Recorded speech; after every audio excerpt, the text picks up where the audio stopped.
So today is the day of the Danny Howells event at the Troubadour, and I'm super stoked.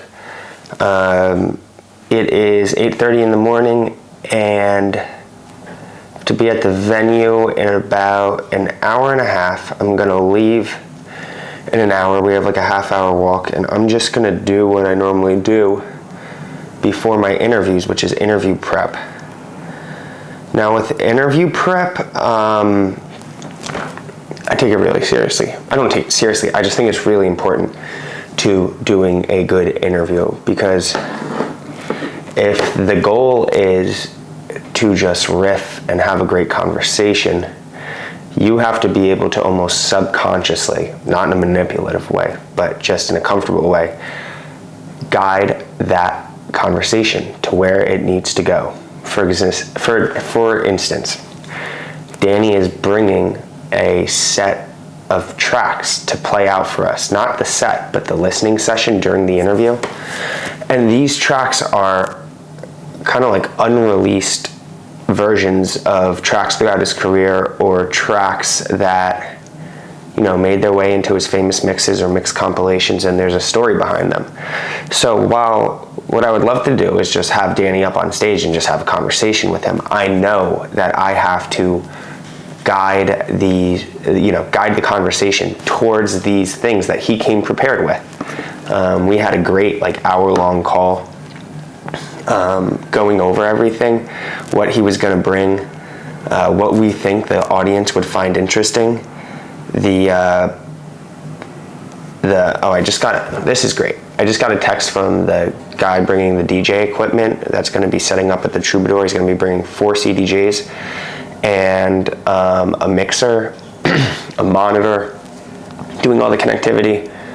And he just texted me saying, "Morning, William, hope you're well. Just to let you know, all is okay as planned." I'm going to say, "Awesome, man. Thanks for the update." Communication is the most important thing on event day, obviously. So I'm very appreciative for that. But yeah, where was I? As much as I'd like to go up there and just chat with Danny, this conversation has to touch on some points that he came prepared with. So let's do some prep.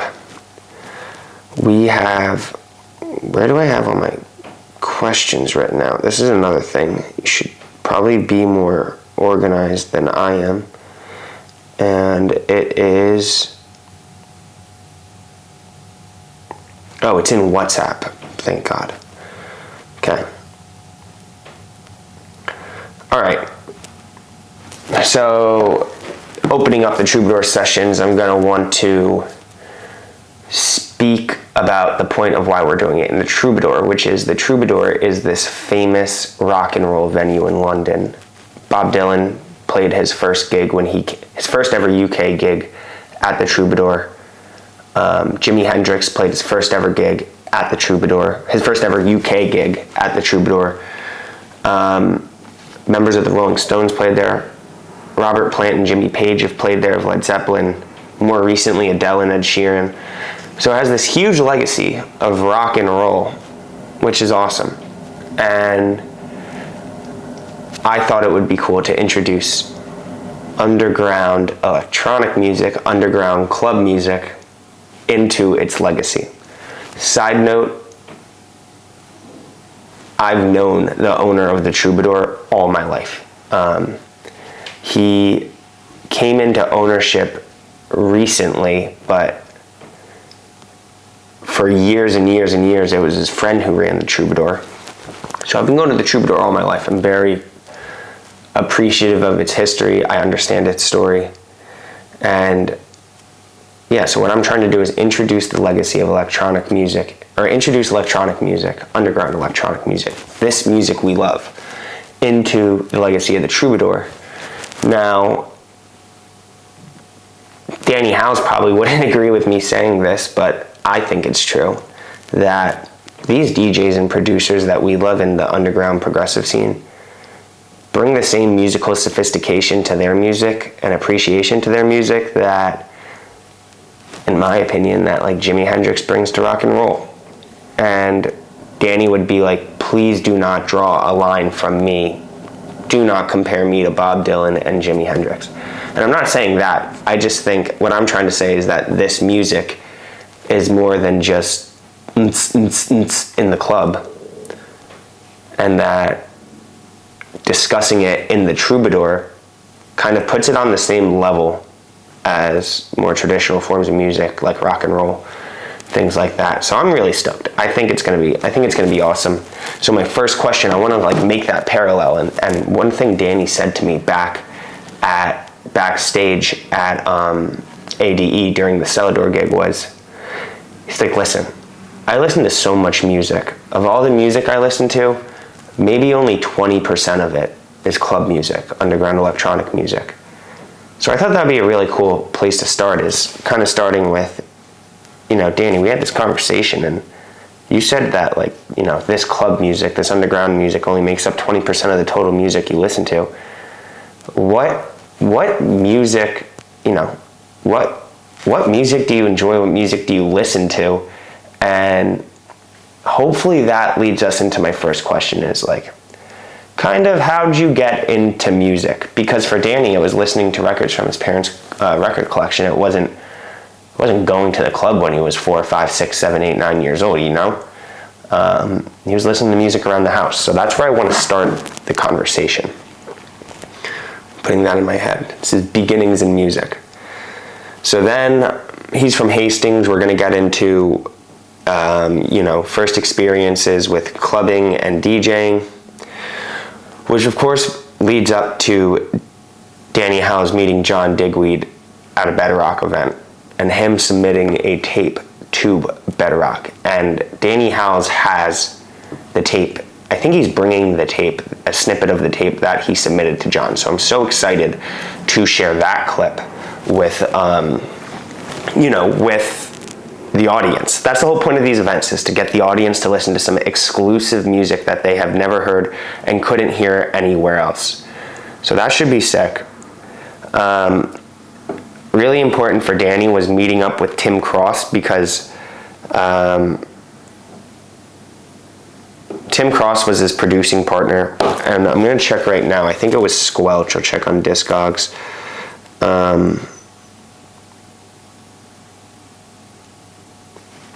Squelch, you have to put Discogs on it or else it will never come up on Google.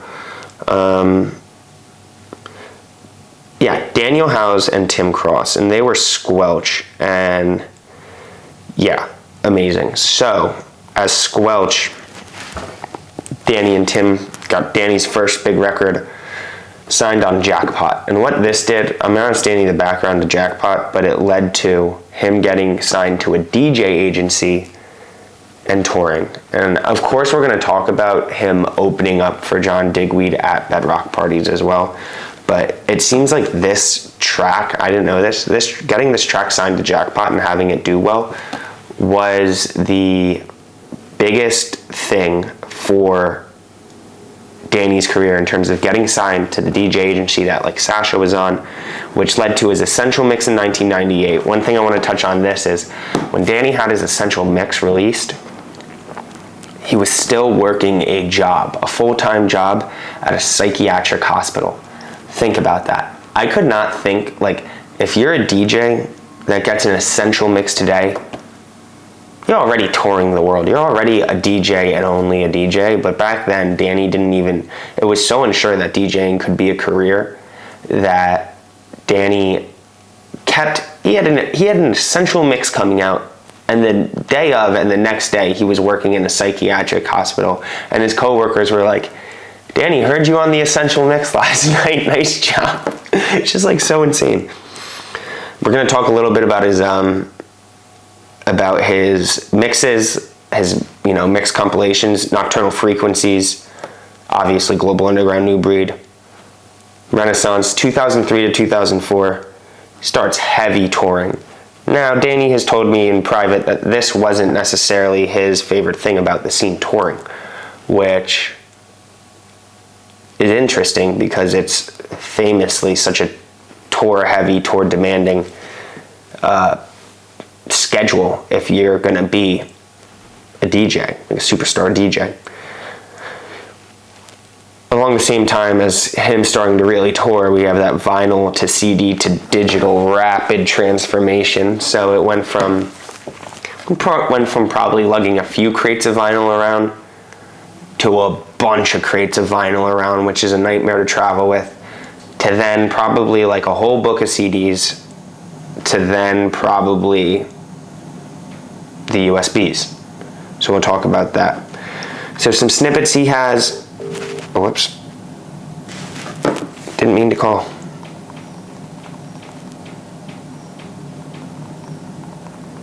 I've accidentally just pressed call. But it's all good. So then, where was I? Hope I didn't wake him up. So yeah, the snippets he's bringing is the mixtape with John, early version of Crash by Squelch, original version of Breathe for Renaissance, Global Underground. He used this track called Tantra, which is like a disco track, which is way different for Global Underground. He's going to play that out. The Essential Mix in 2002 had a different beginning from what was aired. He has some Danny T re-edits, Danny Tenaglia re-edits. He has the Madonna Rejected remix, which will be cool. And yeah. So, normally I'd like to memorize all those questions, like if it was a remote interview or an in-person interview, but the nature of this, I just got to know the flow. So he only listens to 20% of his total music is club. Of all the music he listens to, only 20% about is, underground club music. So, what other kinds of music makes up your whole musical landscape?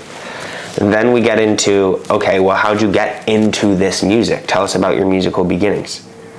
And then we go from there to, okay, well, how'd you find yourself in the clubs? What was the early Hastings scenes like? From there, we get to meeting John Digweed, going to Bedrock parties, opening for Bedrock parties, and then the twist is he starts producing with Tim Cross. Why did he do that? We're going to find out. But comes out with this track, and I want to know the name of the track so I can say it correctly.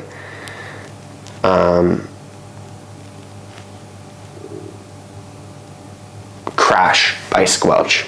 This track leads to Danny getting signed to that comes out on Jackpot.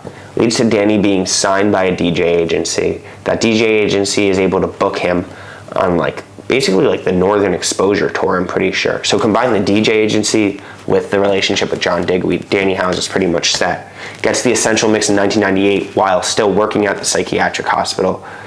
And then we'll go into his mix compilation albums, Nocturnal Frequencies, Global Underground New Breed, Renaissance. Starts really, really, really touring, carrying around huge crates of vinyl. That changes to CDs. And then, of course, I think I want to end the interview where, so when I was speaking with Danny, he's like, yeah, and then for the last 15 years I've plateaued. And I'm like, dude, you didn't plateau, you made a decision.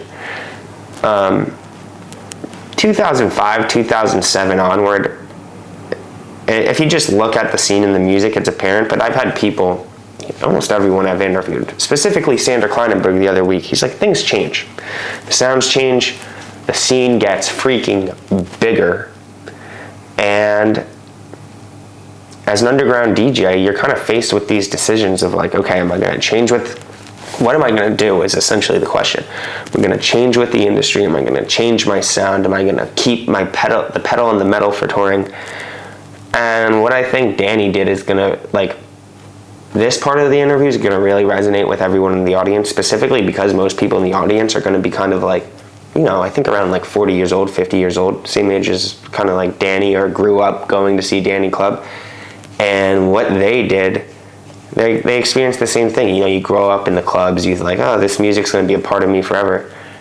And then you get a job, start a family, start having to provide for your family, all this added responsibility, and all of a sudden you're not in the clubs and you kind of, it's like you mature and move on, but still keep this music a part of your life in a way that's sustainable for you. And I think that's what Danny so effortlessly did, and what I admire so much about him is, you talk to anybody who knows this scene and knows their music, and you know, Danny's one of those rare people that gets put, he is on that John Digweed, and it's not me saying this is like the words of the most experienced clubbers. He is on that John Digweed, Hernan Catania level. But for Danny, it just seems like the touring wasn't for him. The relentless kind of, like the relentlessness you have to bring to the scene to stay at the forefront of an underground sound wasn't something he was necessarily interested in, let's say. Like he's like, I didn't love touring. And think about that as a DJ when, you know, Hernan Catania, I think, says he takes 260 flights a year. Like, so I'm really excited for that part of the interview because I think it's going to resonate with a lot of people in the audience. And we're going to hear about what Danny's up to today, because obviously he still DJs, obviously he still produces music, but he does it on his terms, which you can only admire. So I'm feeling super prepared for this interview now. What time is it? 8:56. I'm going to leave in like 15 minutes. I'm going to make a quick breakfast. Yeah, let's go do that.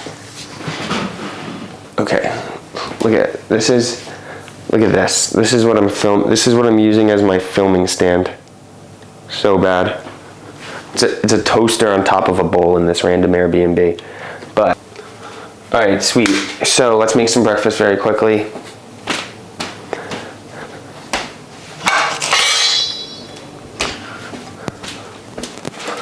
Protein in the morning.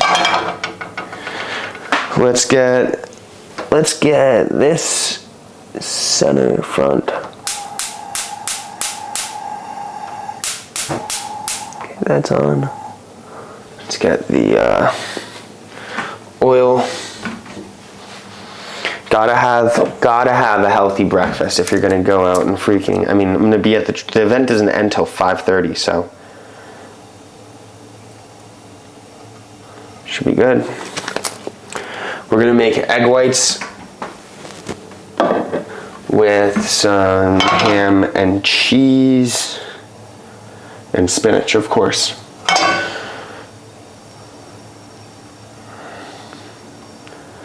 Get that going, get that all going.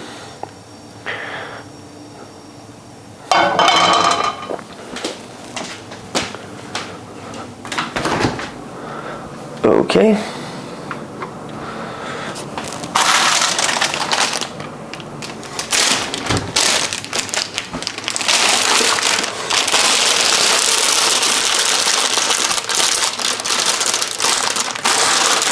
I'm gonna go a little bit of spinach. That should be good. I don't have that much time.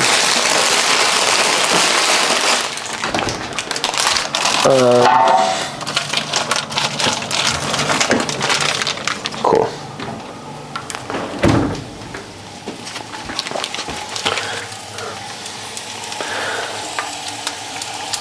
So yeah, we have spinach going here. Egg whites, I used half yesterday, half today, so 250 grams of egg whites.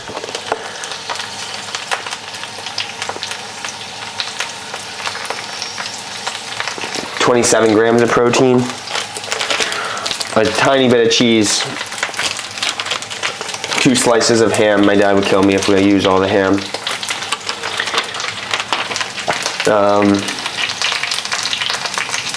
So yeah, this this focus on health has been like listen to that.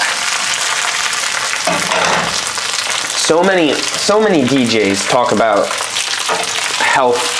Kind of like how difficult it is to have a healthy lifestyle whilst DJing, you know?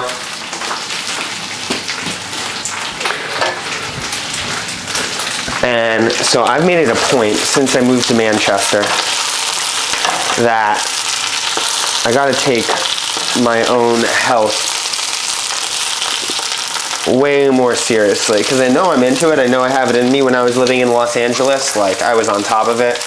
Moved back home, fell way off. But it's just a focus thing. I'm out in Manchester completely alone.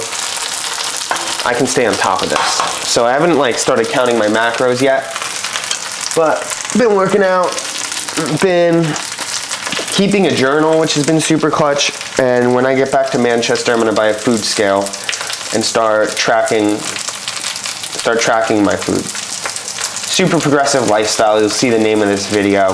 The idea of that is that you can kind of apply everything you learn from underground progressive music, everything you learn from DJs along the way, everything you learn in the clubs from other clubbers you meet, and apply it to your life to live the best life possible.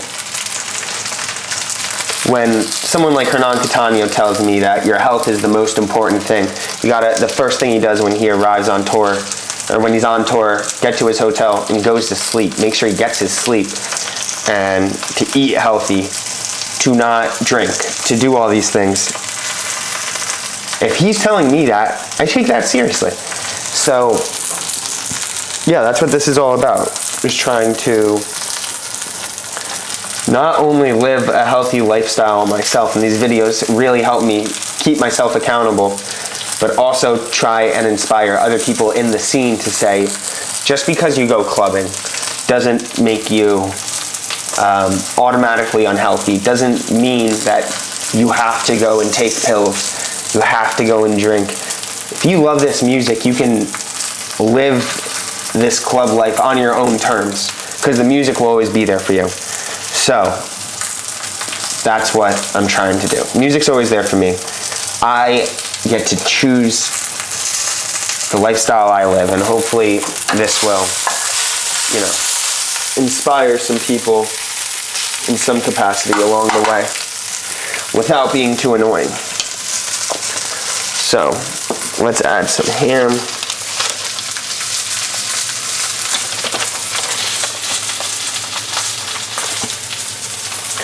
I'll leave my dad one. I'll take 1.5 pieces. Chunk.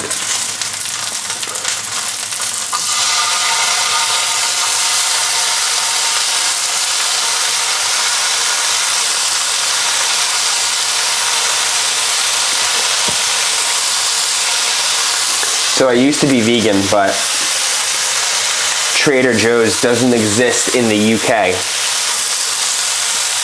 And I just couldn't keep up. I could not get the protein I needed. And it was really, really tough. I was super, super low energy. And I was like, screw it. I gotta just do what feels, listen to my body and do what feels best for me.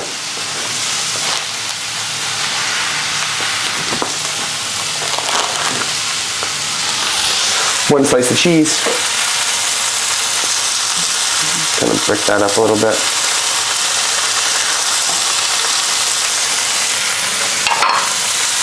Mix all this good shit around.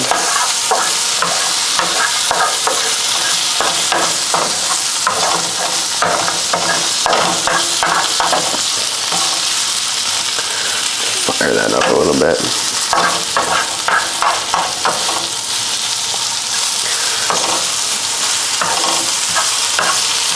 Yeah, buddy.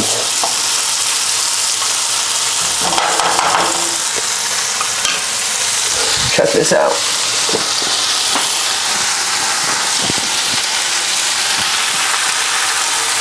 Nothing crazy. Usually I go pretty heavy on the like breakfast smoothies, but recently, I load those things with spinach, kale, banana. It's spinach, kale, banana,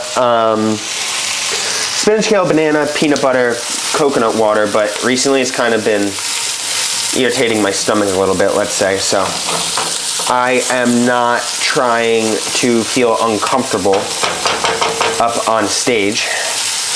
So having something a little bit more relaxed in terms of specifically the spinach. So that's what gets me. All right, pouring in the egg whites.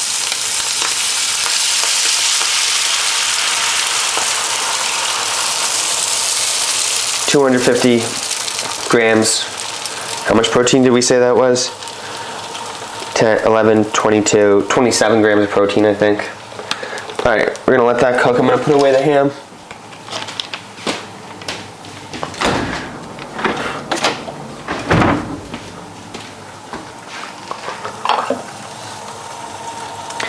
Dude, something about doing this just feels, not cooking, but doing this first vlog just feels good. It feels right. So many times I freaking, it's kind of hard to explain, but I have all this amazing content, right? And then the editing of it, trying to edit it like a TV show is the bane of my existence. Like it's really difficult for me to like sit down after something happens, because like the page is growing, my interests change so quickly within the scene, the content I want to make, and to sit down and edit like this ADE video, which is going to be like over an hour long, and that's great, but it's just so much editing. I wanted something. Oh shit, this is just like sticking. Fuck. I just wanted something that was more natural, that I can just put in my, put in my shit, put in my editor, and just crank out every day. Because I haven't made a YouTube video in 3 months, and that breaks my heart, basically. That's what I'm trying to say. I'm not creating enough. I'm sitting on so much freaking content that needs to be edited. And this is just gonna be able, so I can just freaking get shit out there and bring you guys along, because sometimes I do some pretty fun stuff that I want to share with you guys. And I want to share with you guys right away before it becomes old news. So that's what we're doing here. Look at this. Look at this. Look at this. Before it all sticks to the pan. That's what I'm talking about. That looks amazing. All right, let's get you back up here. Let me get a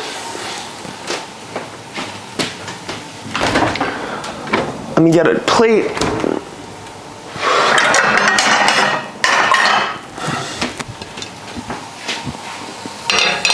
All right.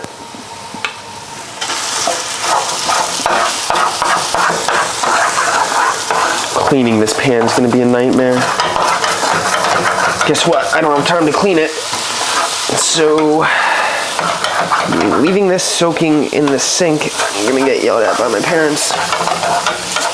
Parents flew over from America to come to this gig today. Very nice of them. Okay.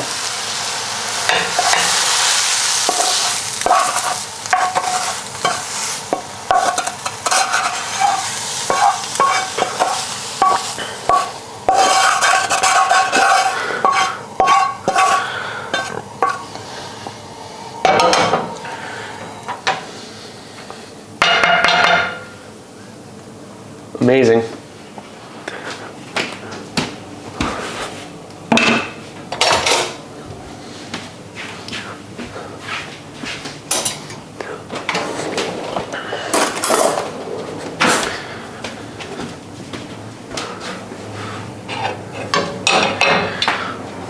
All right.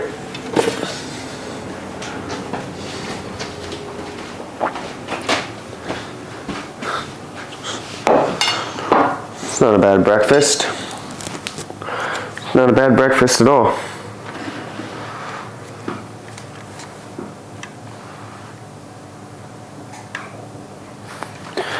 Alright, so I don't have time to put this on the stupid toaster stand. But yeah, I'm gonna eat this. I'm running late, so I'm gonna eat this, get to the venue, and I'll check in from there. But all systems a go. Let's go. Peace. All right, so it's 11 o'clock at the Troubadour, and setup seems to be going really, really well. Super appreciative of our video team of Adam and Justin, and our audio team of Ryan. You got a question? Yeah, sorry. Yeah, you're good. Am I running these over here? What are those? Signal cables? So my whole goal for this was to do something like MTV Unplugged. I think Nirvana's and like MTV Unplugged, the one Nirvana did, is the gold standard of live shows for me, and that was my inspiration. So a few weeks ago, I met Adam at the John Digweed Transitions 1000 gig, and a few weeks ago I went down to his house where he has this amazing like streaming setup where it looks, you know, it's like 4 different cameras. He has his friends over, they stream, you know, basically their sessions. But we started watching some old Nirvana footage from Live at Unplugged, and we're like, this is what we want to replicate with Danny Howells at the Troubadour. It's that intimate vibe, it's that raw vibe, it's a combination of stagnant cameras, moving cameras, and I'm just going to say this, what they've been able to achieve with the video is by far and away the sickest thing that Super Progressive will have ever done. So it's probably also, you know, in the storied history of the Troubadour, I'm not bragging or anything, it's probably the most extensive videography ever done in the basement, you know, in the Troubadour Club. So I'm really stoked, I'm really proud, and yeah, we're just waiting for Danny Howells to arrive, and we're going to shoot a little intro with him. We're going to, you know, to have an intro scene of him walking down the stairs into the club, because he's so stoked on performing here as well. So yeah, excitement's building. It's about 11:15. Show starts at 1:30. People are arriving around 12:30 for lunch and drinks upstairs. Should be great. Let's do it.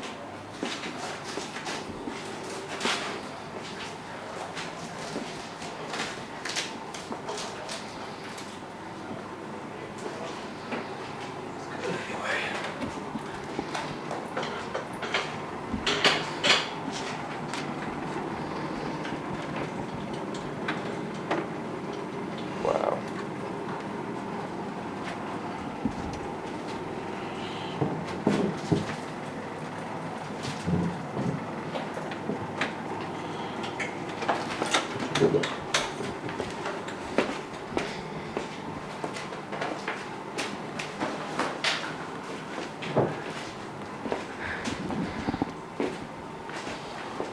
Got Adam setting up the shit, so sick. I'm not gonna bother him. Got lighting over here.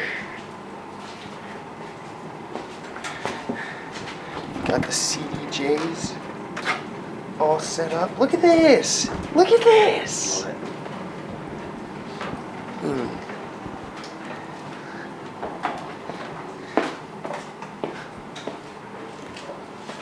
Look at this.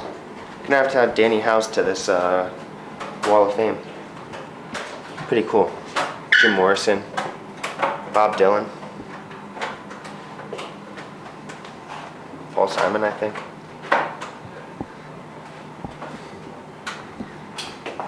Pretty sick. Joni Mitchell, I think. Freddie Mercury.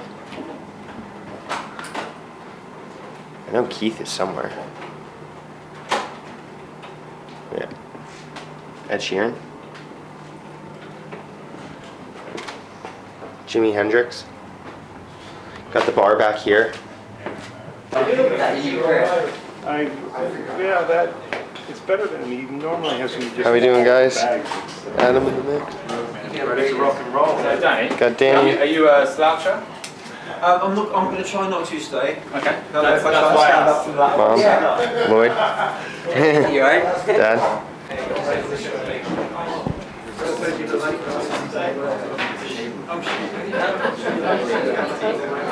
Yeah.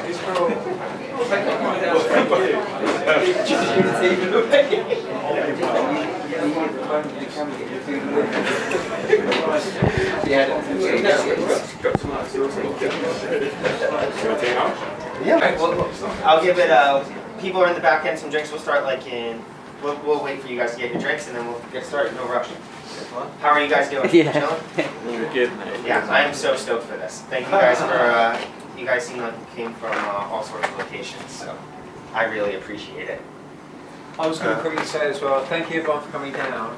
And I think I've told a few of you, but I pulled my back last night. So if you see me like uncomfortable or in pain, that's why. Nothing wrong. Same amount simple old age. also. And then, yeah, so I'll get some announcements out of the way, first of all. Yeah, so we made these custom tees, very stoked. Haven't made a t-shirt for Super Progressive since the day we started. They're gonna be available after the interview. Yeah, so how it's gonna work is we're gonna do an interview, and then there's gonna be a section for, interview's probably gonna go about an hour 15 minutes, and then, most important part, we're gonna answer your questions. There's gonna be a microphone going around. When you ask your question, just speak into the mic. You don't need to hold it up like, I don't know, like a rock and roll star or something, but you can just hold it here, ask your question. We're gonna be talking about his entire career now, and then he has a brand new set that he's gonna play for us. And we are gonna clear some of the chairs out, and we're gonna have a nice intimate dance floor up here. We're gonna bring the DJ booth out into the center of the stage, and for the last hour and a half, 2 hours, it should just be a little jam. So, thank you so much for doing this, Danny. Thank you for having me. Yeah, so let's get, we good to get started? All right, we're getting started here. This is Super Progressive Presents live at the Troubadour with Danny Howells.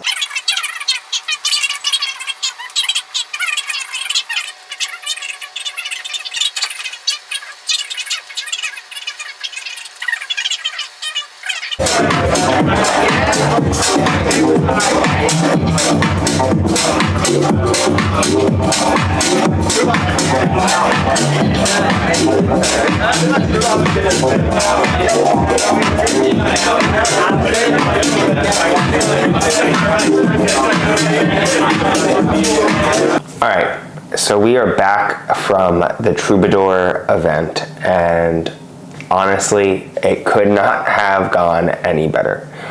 First of all, I'd like to thank Danny Howells. Danny was the perfect guest to launch this Live at the Troubadour series with.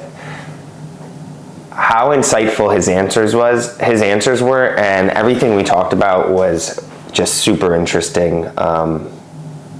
I can speak not only for myself, but for the audience. Little overview of the conversation. We started out with the music Danny grew up with in the Howells household, because I mentioned this before, but he said that about only 20% of the music he listens to is club music. So I was like, well, what was some of that music that you grew up with? He spoke to that, and then we got into so much amazing stuff. I'm not going to recap everything that I said I'd talk about with him, because I kind of just followed those questions that I prepared, but some of the highlights, of the day were in the interview, him playing out the mixtape he first sent to John Digweed to become the opening DJ at those Bedrock parties in Hastings, the early versions of the Squelch track, and kind of just him sharing his story. It was the sickest thing ever. And it's so much better doing these interviews with a live audience there than just doing it over Zoom or doing it in person one-on-one. My hair looks so stupid. Because, pretty much everyone in that room knew more about Danny Howells' music and this music than I did. So the last 15 minutes I set aside for audience Q&A turned into like 45 minutes. I think everybody in attendance asked a question, and these questions were amazing. Some as specific as his approaches on specific mix albums, some as broad as, my friend Tyler Barwood asked him, what's the one record that you enjoy playing out the most, or something along those lines, and Danny was just so thoughtful with every answer. And then the set happened. The set was like so sick. So he came with all this new music, right? And he was excited to play it out, and he's playing out this new music.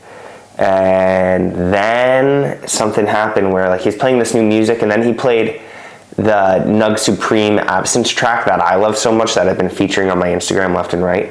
He played that out. So funny, because I first heard this track, is it Sunday?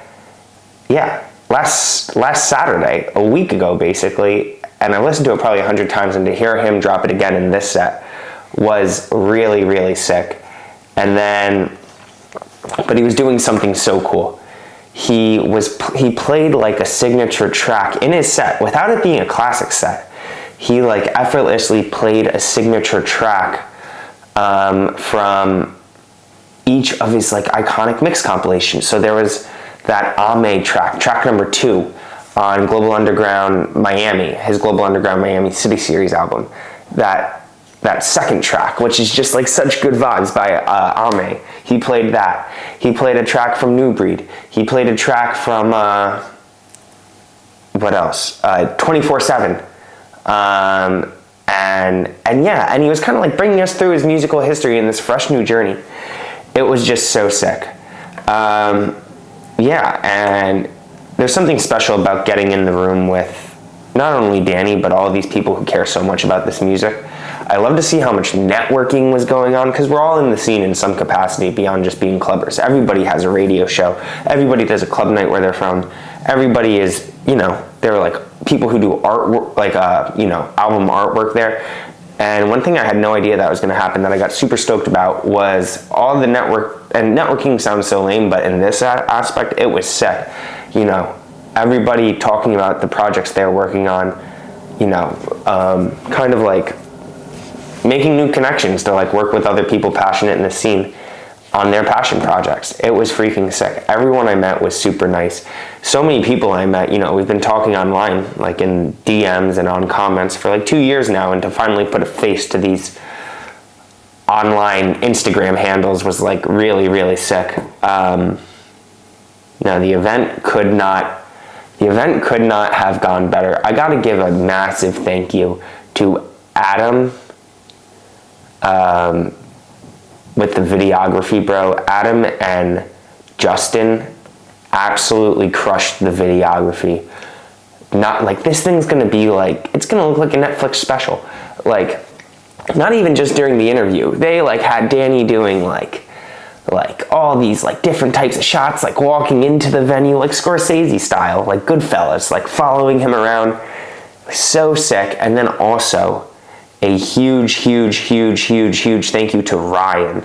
So funny. I'm pretty stubborn when it comes to this. Everybody was telling me. Ryan was in charge of bringing the mixer and the CDJs and the monitor and everything. Everybody was telling me, including Danny, I'll be good with 2 CDJs. Oh, he'll be fine with 2 CDJs. I'm like, no. We need, like, come on, it's Danny Howells. Let's let the man be at full power. We don't need 50% Danny Howells. We need 4 CDJs. And yeah, maybe it wasn't needed, but it looked freaking epic. Him on the Troubadour stage, 4 CDJs, 2 up top, 2 on the top level of the console, 2 on the bottom level of the console. And I just liked how it looked. It looked so sick. And then to see him using all 4 decks, I was like, dude, this is what it's all about. So the whole thing, the staff at the Troubadour, unbelievable. And with this vlog series, like, I'm just gonna bring you guys along for the ride. So I'm gonna speak pretty openly. Like, I was asking everyone in the audience, who would be good to bring on next? Going into it, I was like, let's get Danny Tenaglia. Gonna have to ask him to do me a big favor and fly out to London and do one of these with me. Hernan, Hernan's been so supportive of everything super progressive ever since we met. I mean, I could never, ever repay him for what, just the generosity he showed me, always looking out for me from a distance, always commenting on the posts, making sure I was all set up at ADE. I think he would be a great guest. But there's something about this Global Underground new breed generation DJs that like everyone just loves. So I'm thinking like some of the most perfect guests I could think of for this Live at the Troubadour series. Anthony Papa, Steve Lawler, of course Sander Kleinenberg, who I think is the coolest bro on earth, Satoshi Tomi, hell, Lee Burridge, even though I've never spoken with him before. That would be freaking amazing. Who else am I missing? Papa, Danny Howells, Lawler, Kleinenberg, Satoshi Tomi, Lee Burge. Oh, that's all set. You know, I think that would be a great place to start with these live at the Troubadour sessions. And yeah, what I hope for the future of this is that we can get a really good thing going at the Troubadour every couple of months. And then eventually, what I would like to do is bring this style of event to a festival where you get a tent, right? So a festival like Glastonbury, where there's infinite, like all these DJs are on the bill in some capacity at some time. I just want there to be a super progressive. It's got to be the smallest tent there, maybe holds 30 people. And throughout the day, for about 30 minutes, 45 minutes, just when the DJs aren't playing, they come into the tent, share some stories, and it can be, this has been my vision from the beginning. Like I pitched festivals on this before super progressive was like even a thing, and now the vision is coming together, where it would be like, there's a tent, and it's a place where, you know, festivals are like the most tiring things ever. You can go, sit on a bench, chill out, get a beer, get a drink, get a coffee, and just listen to some of the DJs who are playing either later in the night or already finished playing, share some stories. And that's where I hope this is all going. But yeah, I just can't thank enough. First of all, the people that came, you know, people came from all over. Like people waking up at 3 a.m. to make it here by 1. I was like, it's just amazing. Everybody that came, thank you. Danny Howells, you're a legend, bro. Thank you so much. And of course, everybody who supported Super Progressive from day one, from wherever you live in the world. And this is just the beginning for this series. Like, I'm so stoked. I set out to do something like MTV Unplugged, and I think we achieved that today. So, very stoked. But, you know, live at the Troubadour, Super Progressive, is only one part of the triangle of life. So, what's the one thing we haven't done yet? Gotta go to the gym. We gotta put in the work to keep progressing. So, it's 9 o'clock right now. Been up since 6. But gotta put in the work. So I'm gonna go to the gym right now. I'll check back in after, but I think then that will be a wrap on day 1 of this vlogging journey. But I'm super stoked on how today went. Thank you, everyone, and yeah, I'll check back in soon. Peace. Well,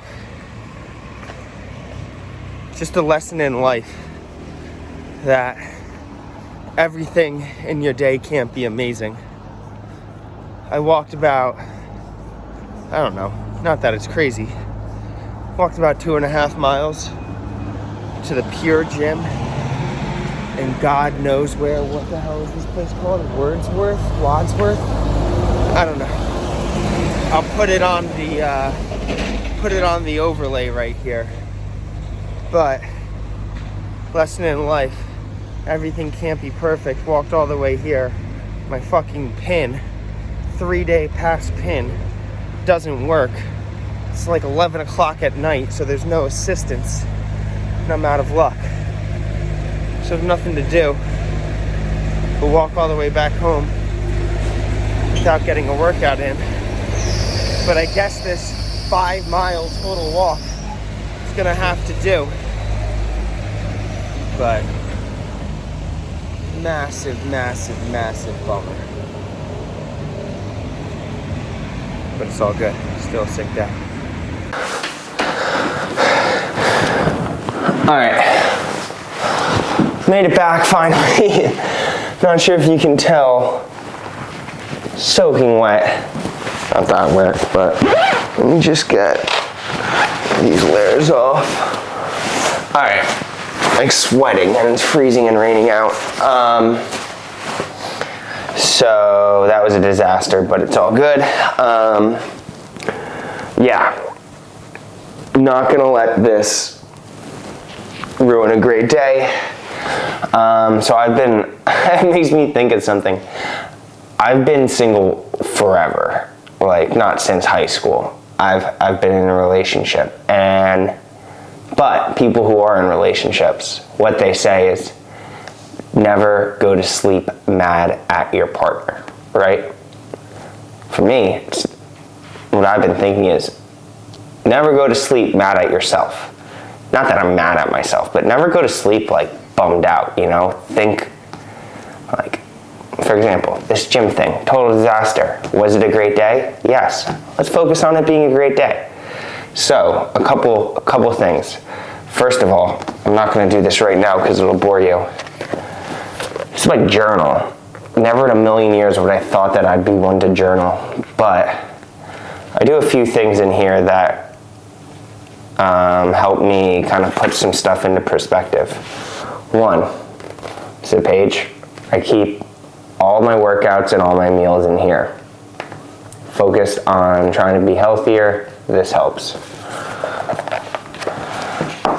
Got a little section for super progressive. Write down everything I did for work. Got a little section for freaking travel. So all this shit. So not going to bed mad at yourself.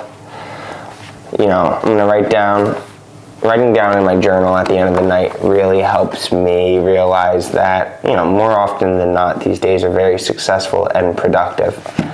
Just trying to stack these days over and over again.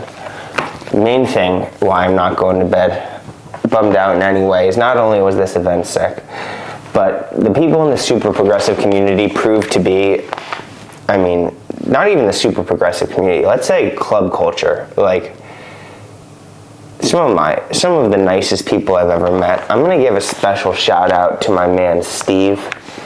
This guy gifted me this today. Not sure if you can tell because it's backwards on the screen. What this is the Global Underground New Breed shirt. It's the first New Breed shirt they've ever made. Now, if you remember, you know, day ones will remember on Instagram when I tried on, you know, Steve gave me a gift before and it was the first ever Global Underground shirt. And he told me when he gave it to me, but I forgot. But it was a woman's medium or a woman's small, and I tried it on, and it was like up to my belly button.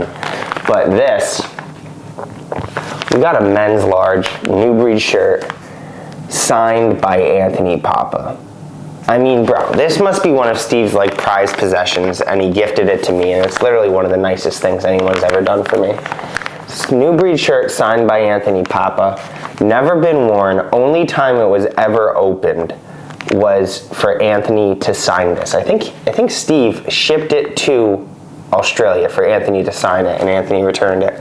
He shows up at the event today and gifts it to me.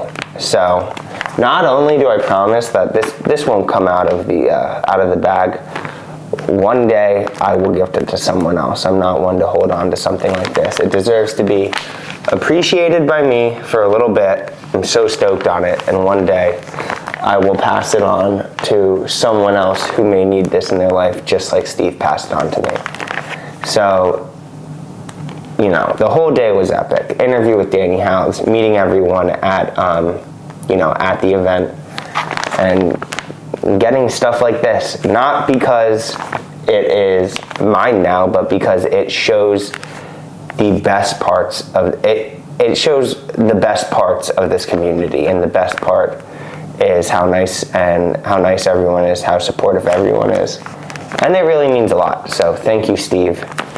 Absolute great day. I'm gonna write in the journal. I'm gonna edit this, and I'm gonna post it tomorrow.